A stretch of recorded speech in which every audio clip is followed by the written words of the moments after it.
Hello everyone, welcome to the YouTube channel of Starlight academy. इस video में हम बात करेंगे MP cooperative bank clerk examination के कट ऑफ की। ये एग्जामिनेशन कंडक्ट हुआ 26th, 27th एंड 28th मार्च को मल्टीपल शिफ्ट्स में। अब अगर हम इसमें नंबर ऑफ वैकेंसीज की बात करें क्लर्क पोस्ट के लिए, सो इट इज़ 896। इस एग्जामिनेशन में एक बहुत ही इंपॉर्टेंट फैक्टर है which is minimum qualifying marks. तो पहले उसकी बात करते हैं कि मिनिमम आपको कितने मार्क्स चाहिए टू क्वालिफाई दिस एग्जामिनेशन। तो अगर हम ओवरऑल बात करें so minimum qualifying marks are 80 out of 200 which is 40%। But इसमें एक और कंडीशन है कि इंग्लिश में भी आपको मिनिमम क्वालिफाइंग मार्क्स लाने हैं जो कि हैं 12 मार्क्स विच कम्स एट 30%। तो अगर ये दोनों कंडीशन सेटिस्फाई नहीं होती तो आप क्वालिफाइड नहीं होंगे इस एग्जामिनेशन के लिए। अब आप स्क्रीन पर स्ट्रक्चर देख सकते हैं कि कितने क्वेश्चंस थे, टोटल कितने मार्क्स एंड किस सेक्शन के लिए कितना टाइम अलॉटेड था। तो अगर हम रीजनिंग की बात करें तो there were 40 questions and 40 marks के थे वो 40 क्वेश्चन, मतलब 1 मार्क्स ईच। टाइम अलॉटेड था 25 minutes for reasoning. And computer की बात करें तो again 40 question 40 marks. Time allotted यहाँ कम था which is 20 minutes. General awareness में भी again 40 question 40 marks, time allotted again 20 minutes. English में again 40 question 40 marks, time allotted थोड़ा ज़्यादा विच इज़ 25 मिनट्स। मैथ में भी 40 क्वेश्चन 40 मार्क्स, टाइम अलॉटेड यहाँ पर थोड़ा ज़्यादा था 30 मिनट्स।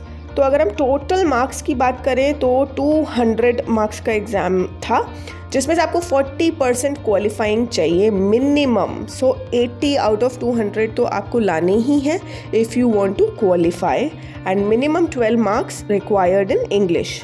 टोटल टाइम अलॉटेड आप देख सकते हैं 120 मिनट्स, मतलब 2 आवर्स का एग्ज़ाम था ये। अब कट ऑफ की बात करने से पहले एक बार लेवल ऑफ एग्जामिनेशन देख लेते हैं। अगर हम रीजनिंग की बात करें तो इट वाज ईजी। मैथ भी अगर आपने सही प्रेपरेशन किया होगा तो it was easy for most of the kids. Computer भी ईजी ही बोला जा रहा है, मैक्सिमम शिफ्ट्स में रीजनिंग, मैथ और कंप्यूटर ईजी ही गया। बट जनरल अवेयरनेस को हम ईजी नहीं बोल सकते, बहुत ज़्यादा डिफ़िकल्ट भी नहीं था, so we can call it moderate. And English की बात करें तो इंग्लिश भी हम बिल्कुल डिफ़िकल्ट नहीं बोल सकते बट बिल्कुल ईजी भी नहीं बोल सकते। So it was again moderate.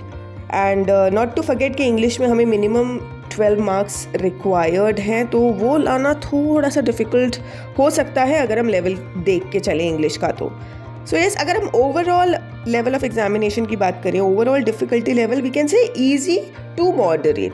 बहुत ज़्यादा भी ईजी नहीं था, so we can just call it easy to moderate. तो अब इन सारे फैक्टर्स को कंसिडर करते हुए let's talk about the expected cut off, कि कितना कट ऑफ हम एक्सपेक्ट कर रहे हैं।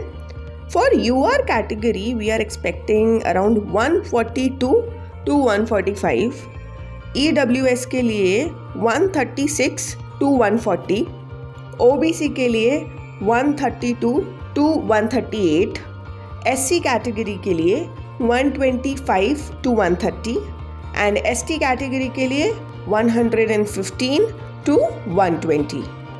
सो ये कट ऑफ है जो हम एक्सपेक्ट कर रहे हैं। बहुत जल्दी result will also be out. 10 days का टाइम बोला गया है नोटिफिकेशन में, तो हम एक्सपेक्ट कर रहे हैं कि एटलीस्ट 15 अप्रैल से पहले रिजल्ट आ जाना चाहिए। So I wish you all the very best for the results. If this video was helpful for you, if it was, make sure to hit the like button and don't forget to subscribe to the YouTube channel of Starlight Academy.